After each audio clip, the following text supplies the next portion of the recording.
नमस्कार मित्रांनो, येड लागलं प्रेमाचं या मालिकेच्या आजच्या भागामध्ये आपण बघणार आहोत. इथे अर्धी रात्र झालेली असते.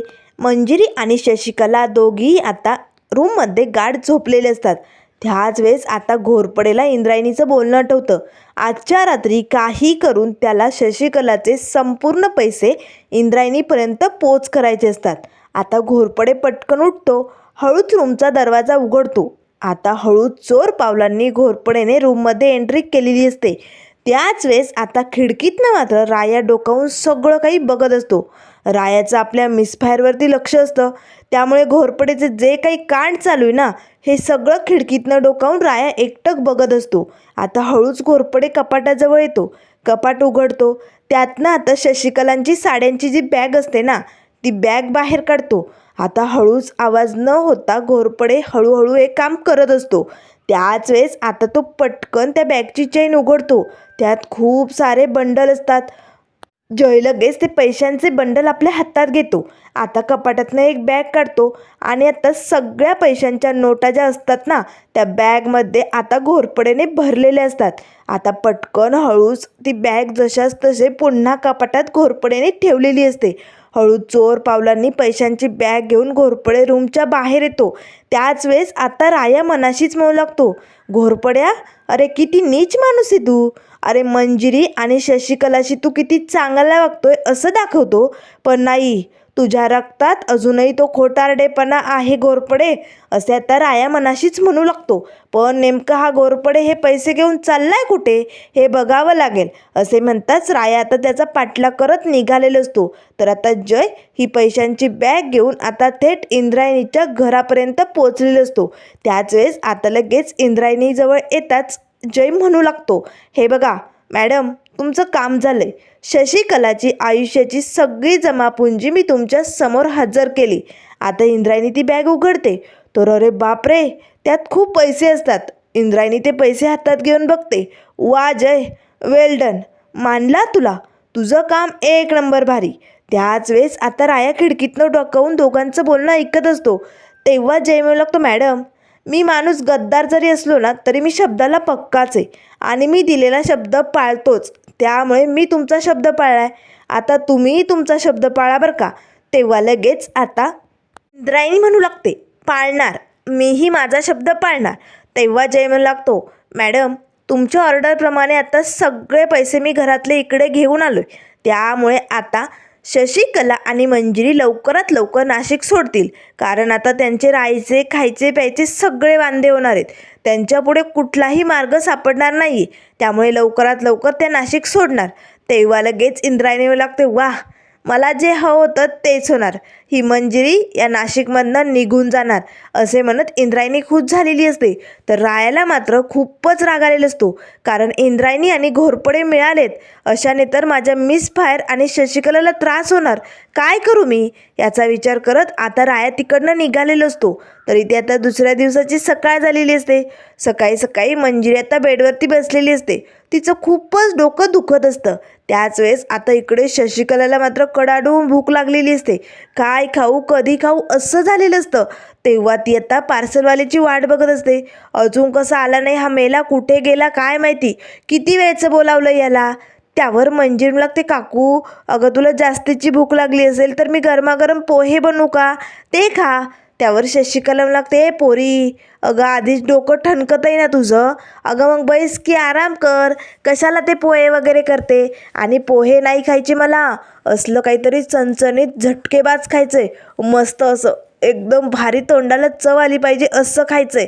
पण तो पार्सलवाला अजून कुठे तरफडलाय काय माहिती, अशी बडबड शशिकलाची चालू असतानाच पार्सल घेऊन आता तो व्यक्ती दरवाजात येऊन उभा असतो.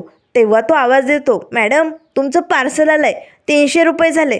त्याच वेळेस शशिकला घाईघाईत त्या व्यक्तीच्या हातनं पार्सल घेते आणि बेडवरती ठेवते. किती झाले, 300, देते देते, असे म्हणतात शशिकला पटकन कपाट उघडते. त्यातनं आपली बॅग काढते आणि आता लगेच त्या बॅगमधले पैसे बाहेर काढायला हात घालणार. ते शशिकलाला धक्का बसतो, अरे बापरे, पैसे हाताला का लागत नाही आहे. पैसे कुठे ठेवलेत मी? आता शशिकला संपूर्ण बॅग उघडून बघू लागते. शशिकलाला मात्र मोठा धक्का बसलेला असतो. तिच्या पायाखालची जमीनच सरकते. पैसे तर इथेच होते, मग कुठे गेले असतील? अरे बापरे, मंजिरी पैसे सापडत नाहीये. अगं इथेच होते, हाताला कसे लागत नाहीये. तेव्हा लगेच आता तो डिलेवरी बॉय म्हणू लागतो, मॅडम प्लीज मला उशीर होतोय, द्या की 300 रुपये. तेव्हा शशिकला लागते, थांब रे जरा वेळ, दम नाही काढते तुला, 2 मिनटं थांब. आता शशिकला संपूर्ण बॅग चापलून बघू लागते, पण पैशांचा कुठेच तपास नसतो. आता शशिकलाची भीती वाढलेली असते. तेव्हा लगेच तो बॉय म्हणू लागतो, मॅडम देताय ना? त्याच वेळेस शशिकला लागते, ए बाबा दर तुझं पार्सल आणि निघ, डोकं फोड करू नको, माझे पैसे हरवलेत, निघ. आता लगेच मंजिरी लागते, काकू अगं काय करतेस तू? पार्सल कशाला मागे पाठवलं आणि पैसे का सापडत नाही? बघू बरं मी बॅग बघते. आता मंजिरी पटकन स्वतःच्या हाताने बॅग चेक करू लागते, पण आता त्यात पैसे नसतात. आता शशिकलाला रडावं की काय करावं काही सुचत नाही. पैसे यातच होते ग मंजिरी, असे कसे गायब झाले? कुठे गेले असतील पैसे? खूप पैसे आणले होते ग मंजिरी मी, आपण वर्षभर आरामात खाऊ असे पैसे होते, कुठे गेले? सापडत का नाहीये? तेवढ्यात आता लगेच जय घोरपडे आलेला असतो. त्याच वेळेस आता जय आतमध्ये येतो आणि मग लागतो, मंजिरी शशिकला पैसे नाही सापडणार. आता आता दोघीजणी जयकडे बघू लागतात. काय पैसे नाही सापडणार का पण? त्यावर जय म्हणू लागतो, कारण ते पैसे मी घेतलेत. मग मात्र शशिकला म्हणू लागते, जय अरे मग सांगून घ्यायचे, आम्ही किती घाबरलो होतो, आम्हाला वाटलं पैसे चोरी केले की काय, तुला हवे होते का म्हणून घेतले का, कुठे ठेवलेत? त्यावर लगेच आता जय म्हणू लागतो, ते पैसे मी इंद्रायला नेऊन दिलेत. आता मंजिरी आणि शशिकलाला धक्काच बसतो, काय इंद्रायणीला नेऊन दिले? अरे जय तू डोक्यावर पडलाय का? तुला अक्कल नाही आहे का? अरे त्या घाऱ्या डोळ्याच्या मांजरीच्या मड्यावर कशाला पैसे टाकले? अरे काय चालू आहे जय तुझं, लवकरात लवकर सांगा. मंजिरी हा माणूस 1 नंबरचा भामटा निघाला बघ, याने फसवलंय आपल्याला. आता मंजिरीला या जयचा खूपच राग येतो. तेव्हा मंजिरी लागते, जय तुला काहीच वाटलं नाही? अरे एवढे पैसे तू त्या इंद्रायणीला का दिलेत? आणि आता पैसे दिल्यानंतर आम्ही काय करायचं सांग ना. त्यावर शशिकला लागते, वर्षभर आरामात बसून खाऊ म्हणून मी ते पैसे इकडे आणले होते, आणि या नालायक माणसाने सगळे पैसे त्या बाईच्या हातात सोपवले. आता काय खायचं, काय राहायचं, कुठे कसं करायचं सांग ना, उत्तर दे लवकर. त्यावर लगेच आता मंजिरी लागते, दे ना उत्तर. शशिकला काकूच्या प्रश्नाचं उत्तर हवंय जय तिला. तू असा का वागला? तू आज आमचा विश्वासघात केला. आम्ही तुझ्यावरती एवढा विश्वास टाकला, तू चांगला झालाय, तू बदललाय असं आम्हाला वाटलं होतं, आणि तू तू आज हे सगळं वागून ना आमचा विश्वासघात केलाय जय. त्यावर लगेच शशिकला लागते, मंजिरी मी आधीच सांगत होते, हा माणूस विश्वास ठेवण्याच्या लायकीचा नाही आहे, 1 नंबरचा भामटा माणूस आहे. नाशिकमध्ये येतानाच मी तुला सांगत होते, या माणसाचं काही खरं नाही आहे, तो आपल्याला कधीही फसवू शकतो. पण मंजिरी तू माझं ऐकलं नाही, आणि बघ आज या माणसाने आपल्याला धोका दिला. बोल ना, असं का केलं, का केलं असं? तेव्हा लगेच जयम लागतो, हे बघा मी असं का केलं माझं ऐकून तरी घ्या. त्यावर लगेच आता मंजिरी लागते, बाद जय आम्हाला ना आता ऐकण्याची इच्छाच उरली नाही आहे. तू आमचा धोका वाढवलाय, आम्ही आता कसं राहायला शोधायचं? तेव्हा शशिकला लागते, हो ना, मस्त आरामात खाल्लं असतं, पिल्लं असतं आणि राहायचा शोध घेतला असता, पण नाही, आता काय करावं हा मार्गच ठेवला नाही याने पुढे. या घोरपडेला सांग, मंजिरी याला सांग, माझ्या डोळ्यासमोरनं निघून जा, निघ इकडनं, लगेच निघ. हा एवढी मोठी चूक करतो आणि पुन्हा येऊन आपल्याला तोंडवर करून सांगतो, याला काहीच वाटत नाही, याला निघायला सांग इकडनं. त्यावर लगेच जय लागतो, हे बघा मला नेमकं खरं खरं काय ते सांगू तरी द्या, मग तुम्ही ठरवा मी चुकीचं वागलोय की बरोबर वागलोय, मी असं का केलं हे तुम्हाला जाणून घ्यायचं नाही आहे का? त्यावर लगेच आता मंजिरी म्हणू लागते, जय तू खूप मोठी चूक केली, मग आता सांग असं का केलं, तू कशासाठी केलं, का हे सगळे पैसे त्या इंद्रायणीला दिले? त्यावर लगेच जय म्हणू लागतो, मंजिरी कारण इंद्रायणीची तशी ऑर्डरच होती आणि मला ती पूर्ण करणं खूप गरजेचं होतं. जर मी असं केलं नसतं ना तर तुम्हा दोघींना जिवंत मारण्याची धमकी तिने मला दिली होती. तुमच्या दोघींचा जीव वाचवण्यासाठी मी हे सगळे पैसे तिला नेऊन दिले, दुसरं काहीच नाही मंजिरी, माझ्यावरती विश्वास ठेवा. तेव्हा लगेच आता मंजिरी आणि शशिकला जयकडे बघू लागतात. त्यावर शशिकला लागते, नाही आहे मंजिरी, या भामट्या माणसावर आता माझा विश्वास नाही आहे, हा का कुणास ठाऊक खोटं सांगत असेल. त्यावर जय लागतो, नाही शशिकला मी खोटं सांगत नाही आहे. मी हे सगळं का केलं माहिती आहे? कारण मला त्या रूमच्या आतमध्ये काय आहे, राया कुठे या सगळ्याचा शोध लावायचा आहे. आणि जर मी त्या बाईचा विश्वास जिंकला, तिच्याबरोबर काम केलं तरच मला ते कळू शकतं. कारण मी ड्रायव्हरच्या वेषांतर करून तिच्या घरात राहत होतो हे तिला कळालं होतं. म्हणून तिने मला पकडलं, बेदम मारलं आणि तिने मला धमकी दिली होती. जर मी तिचं ऐकलं नाही तर तुम्हा दोघींच्या जीवाला धोका होता. म्हणून मी तिचं ऐकलं. तिचा विश्वास संपादन करण्यासाठी मी हे केलं. आणि आता मला लवकरात लवकर त्या खोलीतलं गुपित बाहेर काढायचे. मला राया मंजिरीला एक करायचे, म्हणून हे पाऊल उचललं. मग हे चुकीचं केलं की बरोबर केलं हे तुम्हीच ठरवा. त्यावर शशिकला म्हणू लागते, चुकलाय जय, तू अतिशय मोठी चूक केली. त्यावर मंजिरी म्हणू लागते, नाही काकू, जय चुकला नाही आहे. म्हणजे जे झालं आहे ते चुकीचं आहे, पण यामुळे त्या बाईपर्यंत पोचण्यासाठी जयचा मार्ग मोकळा झाला आहे. आता जय त्या इंद्रायणीबरोबर काम करेल, तिच्या आजूबाजूला असेल, तिच्याबरोबर रायाची काही माहिती मिळू शकते. त्या गुपित खोलीत काय रहस्य आहे हेही जाणून घेता येईल. त्यामुळे जय, आता तुला सतर्क राहायचे आणि जे काही असेल ते सत्य लवकरात लवकर बाहेर काढायचे. तरच आपल्याला राया कुठे याचा तपास लागू शकतो. तेव्हा जय म्हणू लागतो, चालेल, मी राया आणि मंजिरीला एक करणार. तेव्हा लगेच शशिकला म्हणू लागते, हो ना, मग निघ इकडनं, लगेच निघ, मला ना तुझं तोंडसुद्धा बघायचं नाही. आता जय तिकडनं निघून जातो. तर इकडे आता रायाला मात्र खूपच राग आलेला असतो. काय करू मी? माझी ही 3 माणसं या नाशिकमध्ये येऊन मला शोधण्यासाठी जीव वेठीस धरतायत आणि ती इंद्रायणी त्यांना ब्लॅकमेल करते आणि मी हे सगळं बघत असूनही त्यांच्या समोर जाऊ शकत नाही. नाही नाही नाही राया, तू चुकतोयस रे. अरे तुझ्या मिस पाहायला एवढ्या दुःखात बघूनही तू तिच्या समोर जाऊ शकत नाही, तिची मदत करू शकत नाही. मी काय करू? आणि आता माझी मिस बाहेर काय करणार आहे? आता सगळे पैसे त्या इंद्रायणीकडे. आता कसं या दोघी खाणार, कसं या नाशिकमध्ये राहणार? काय करावं रायाला काही सुचत नसतं. तर इकडे आता शशिकलाची बडबड मात्र खूपच अतिशय वाढलेली असते. हा घोरपडे 1 नंबरचा नीच माणूस आहे, भामटेपणाचा कळस आहे, अशी तिची बडबड चालू असते. याला ना मी सोडणार नाही आहे, अतिशय याला सोडणार नाही मी, अशी बडबड चालू असतानाच मंजिरी म्हणू लागते, काकू अगं जे झालं ते झालं. आता बडबड करून काही होणार आहे का? आता पैसे आपल्याकडे येणार आहे का? पैसे इंद्रायणीकडे पोचलेत काकू, त्यामुळे प्लीज जरा शांत हो. हे बघ, चिडचिड करून स्वतःला त्रास करून घेऊ नको. तेव्हा शशिकला म्हणू लागते, मग काय करू मी? आता सांग, आता आपण काय करायचं, कसं खायचं, कसं राहायचं? अगं इथे आल्यानंतर आरामात राहायला शोधायचं होतं, म्हणून मी हे सगळे पैसे आणले होते. पण आता काय, रोजचं उठायचं, पोट कसं भरायचं हे बघावं लागेल. दुसरं काय करणार आहोत आपण, सांग. त्यावर मंजिरी लागते, काकू काकू तू शांत हो बरं, मी ना एखादी नोकरी बघते. तेव्हा शशिकला उठते आणि डोक्याला हात लावते. हे बघ, नोकरीचा विषय कायमचा संपलाय. अनोळखी शहर आहे, अनोळखी माणसं आहे. एकदा विषयाची परीक्षा घेतली ना, त्यामुळे मंजिरी सारखी सारखी विषयाची परीक्षा घेणार आहे का तू? तू नोकरी करणार नाही आहे हे माझं ठरलं आहे आणि आता पुन्हा तो विषय मला नको आहे. तेव्हा मंजिरी लागते, बरोबर ठीक आहे, नोकरी नाही करायची, पण आपण दोघी मिळून एखादा व्यवसाय करू शकतो ना, जो आपण दोघी मिळून चालू शकतो. बोल ना, सांग ना. त्यावर शशिकला म्हणू लागते, नाही म्हणजे व्यवसाय करू शकतो, पण तो व्यवसाय उभा करण्यासाठी त्या नतमस्तक माणसाने आपल्याकडे पैसे ठेवलेत का? अगं कसा व्यवसाय उभा राहणार आपला? त्यासाठी पैसे लागतील. त्यावर लगेच मंजिरी म्हणू लागते, काकू अगं आपल्याला खूप पैसे गुंतावे लागतील, असा व्यवसाय सुरू नाही करायचा आहे. असं थोडक्यात काहीतरी करता येईल का याचा विचार कर ना. त्यावर शशिकला म्हणू लागते, नाही गे बाई, असा स्वस्तात कुठला व्यवसाय नसतोच बाई. त्यावर मंजिरी म्हणू लागते, थांब बरं, तुझी बडबड थांबव आणि मला विचार करू दे. आता मंजिरीच्या डोक्यात छान अशा कल्पना आलेल्या असतात. काकू अगं आपण मस्त गरमागरम कांदा पोहे आणि खिचडी विकायची का? म्हणजे गरमागरम लोक खातील, पोट भरेल आणि आपलाही व्यवसाय छान असा चालेल. चालेल? तेव्हा शशिकला म्हणू लागते, नाही म्हणजे तुझी आयडिया चुकीची नाही आहे, अगदी छान आहे, पण बनवणार कोण, तूच ना. त्यावर मंजिरी म्हणू लागते, मग काकू मीच.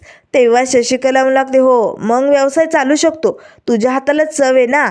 नाही म्हणजे गरमागरम पोहे, साबुदाण्याची खिचडी, 1 नंबर भारी मार्ग आहे, आपण करूया हा व्यवसाय, आपण दोघी मिळून करूया.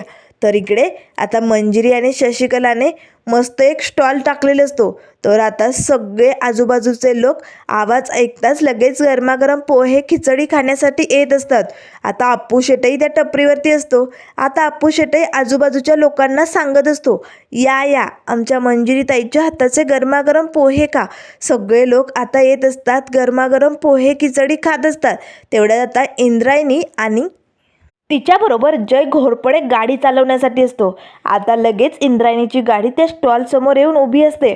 आता दोघांचं लक्ष मंजिरीच्या या स्टॉलवरती जातं. खूप गर्दी असते. 40 रुपये प्लेट, घ्या लवकर गरमागरम पोहे घ्या, शशिकला सगळ्यांना ओरडून सांगत असते. आता मात्र एवढी गर्दी बघून इंद्रायणीला धक्का बसतो. ही मंजिरी एक नंबरची चिवट निघाली. झुकता झुकत नाहीये आणि हार मानायला तर बिलकुलच तयार नाहीये. काय करू या मंजिरीचं मी? मला वाटलं होतं खायचे वांदे झाल्यानंतर ही मंजिरी नाशिक सोडून पंढरपूरला निघून जाईल, पण नाही. या मंजिरीने तर इथे व्यवसाय सुरू केला आहे. हा स्टॉल जर असाच चालला तर मग मंजिरी इकडनं कधीच जाणार नाही. नाही नाही नाही, मला काहीतरी करावं लागेल याचा विचार आता इंद्रायणीचा चालू असतो. त्याच वेळेस घोरपडे मनाशीच म्हणू लागतो, चला हीच संधी आहे मला इंद्रायणीचा विश्वास संपादन करण्याचा. आता जर मी हिचा विश्वास मिळवला ना तर मला जे हवंय ते मला नक्कीच कळेल. त्याच वेळेस आता लगेच जय म्हणू लागतो, मॅडम अहो काळजी कशाला करताय, स्टॉल सुरू झाला आहे, पण तुम्ही एक फोन फिरवला तर स्टॉल बंद होऊ शकतो. त्याच वेळेस इंद्रायणी हसू लागते, वा मस्त आयडिया दिल्या, एक नंबर वारी. आता लगेच इकडे इंद्रायणी घोरपडेला, 1 मिनिट थांब मी लगेच कॉल करते असे म्हणून आता लगेच फोन अविनाशला करू लागते. तर इकडे राया मात्र भडकलेला असतो, कारण कॅन्टीनमध्ये जे काही खाणं बनवलं जात असतं ना ते अगदी चुकीच्या पद्धतीचं असतं आणि त्यामुळे सेंटिंगमधली कॅन्डिडेट आजारी पडत असतात. तेव्हा लगेच आता राया मात्र भडकलेला असतो. त्याच वेळेस अविनाश येतो, हे बघ विशाल, तू त्या कॅन्टीनवाल्याला मारून चूक केली आहे, हे बघ असं करायला नको होतं. तेव्हा राया लागतो, मग काय करू, तो हा असा अनधिकृतपणे कॅन्टीन चालवणार आणि अशाने मुलं आजारी पडणार, हे मला अजिबात पटलेलं नाही या. तेव्हा अविनाश म्हणू लागतो, हे बघ विशाल, तू किती दमदाटी केली, काही बोलला तरी त्याचा काही उपयोग नाही आहे, कारण तो माणूस खूप पोचलेला आहे बाबा. अरे वरच्या लोकांशी त्याचे हात मिळवणी, त्यामुळे तो कसाही धंदा करू दे, कसंही कॅन्टीन चालू दे, किती भेसळ करू दे, त्याला काही होणार नाही. तेव्हा विशाल म्हणू लागतो, मग अशाने आपण काय करायचं, बघत बसायचं आणि आपल्या सेंटरमधल्या मुलांना ते खाऊन आजारी पडू द्यायचं का? अशाने आपलंही नुकसान आणि मुलांचंही नुकसान आहे. त्यावर लगेच आता अविनाश म्हणू लागतो, हे बघ त्या कॅन्टीनवाल्याला माहिती आहे मुलं काय बाहेर खायला जाऊ शकत नाही, कारण त्यांचे आईवडील गरीब आहे. सगळ्याच मुलांकडे पैसे असतात असं नसतं रे, त्यामुळे त्यांना ते खाणं भाग पडणं गरजेचं आहे. तुला कळत नाही आहे का विशाल? त्यावर लगेच राय लागतो, असं असेल तर आपल्या सेंटरमध्ये कॅन्टीन सुरू व्हायलाच पाहिजे, तरच मुलांना पौष्टिक आहार आणि स्वस्तात जेवण भेटू शकतं. त्याच वेळेस आता इंद्रायणीचा अविनाशला फोन येतो. अविनाश पटकन फोन उचलतो, बोला. त्यावर इंद्रायणी म्हणू लागते, अविनाश इथे विठू माऊली गृहनिर्माण सहकारी चाळीच्या बाहेर एक अनधिकृत पोयांचा स्टॉल लागलाय. लवकरात लवकर तो स्टॉल उधळायचा आहे आणि तो स्टॉल चालवणारी मंजिरी आहे. त्या मंजिरीला असं धमकवायचं आहे ना, पुन्हा तिने असं काही करण्याची हिंमत करता कामा नये. तेव्हा अविनाश मला लागतो, चालेल काम होऊन जाईल. अविनाश पटकन फोन बंद करतो आणि तिकडनं बाजूला निघून जातो. आता लगेच बाजूला येताच रायाच्या मनात जरा डाऊट येतो, हा अविनाश असा बाजूला का निघून गेला आणि याला कुणाचा फोन आला होता, नक्कीच काहीतरी भानगड आहे असे म्हणताच आता राया त्याचा पाठलाग करत त्याच्या जवळ येतो. तर आता अविनाश आपला मोबाईल काढतो आणि पटकन लगेच काही अधिकाऱ्यांना फोन करतो, हे बघा विठू माऊली गृहनिर्माण चाळीसमोर एक अनधिकृत स्टॉल लागलाय पोह्यांचा, लवकरात लवकर जा आणि तो स्टॉल उधळून टाका आणि अशी धमकी द्या ना पुन्हा तो स्टॉल उभा राहता का म्हणे. आता मात्र अविनाशने ऑर्डर दिलेले असतात त्याप्रमाणे अधिकारी लगेच कामाला लागतात. तर इकडे तेवढ्यात पाठीमागनं राया येतो. आता मात्र अविनाश पाठीमागे वळून बघतो तर राया उभा असतो. तेव्हा राया म्हणतो, वाह झालं, माझ्या मिसफायरला त्रास देण्यासाठी अजून काय काय करणार आहे. मॅडमने ऑर्डर दिली आणि तू माझ्या मिसफायरचा स्टॉल उधळवण्यासाठी माणसांना पाठवतो. अविनाश तुला काहीच वाटत नाही हे सगळं करताना. आता डिफिकल्ट मात्र 1 नाही 2 नाही गप्प असतो. तर त्यानंतर मित्रांनो पुढील भागामध्ये आपल्याला बघायला मिळेल, इथे आता मंजिरीच्या स्टॉलवरती ते अधिकारी आलेले असतात. हे बघा तुम्ही हे जे काही बनवून लोकांना खायला देताय ना, त्याचं तुमच्याकडे लायसन आहे का? हा स्टॉल अनधिकृत आहे, त्यामुळे तुम्ही हा स्टॉल इथे चालू शकत नाही, असे म्हणत आता लगेच तो अधिकारी मंजिरीच्या त्या स्टॉलची तोडफोड करू लागतो. आता मंजिरी आणि शशिकला त्यांना थांबवण्याचा प्रयत्न करत असतात. त्याच वेळेस आता तो अधिकारी मंजिरीवरती हात उचलणार. तेच आता अचानक राया तिकडे येतो. रायाने आता सगळीकडे असा धूर केलेला असतो. त्या धुरामध्ये राया लगेच आता आपल्या मिसफायरची मदत करू लागतो, जेणेकरून मी मिसफायरला दिसू नये पण तिची मदत मात्र नक्की करू शकतो, अशी आयडिया आता इथे रायाने केलेली असते. रायाने मात्र त्या सगळ्या अधिकाऱ्यांची चांगलीच धुलाई केलेली असते. तर आता राया मात्र मिसफायरचा हा स्टॉल पुन्हा उभा करून देणार का? पुढे मंजिरी आता काय करणार? रायाला कसं शोधणार? हे आपल्याला लवकरच कळेल. त्यामुळे मित्रांनो, अशाच मालिकेंच्या अपडेट पाहण्यासाठी चॅनलला लाईक करा, सबस्क्राईब करा. व्हिडिओ पाहिल्याबद्दल धन्यवाद.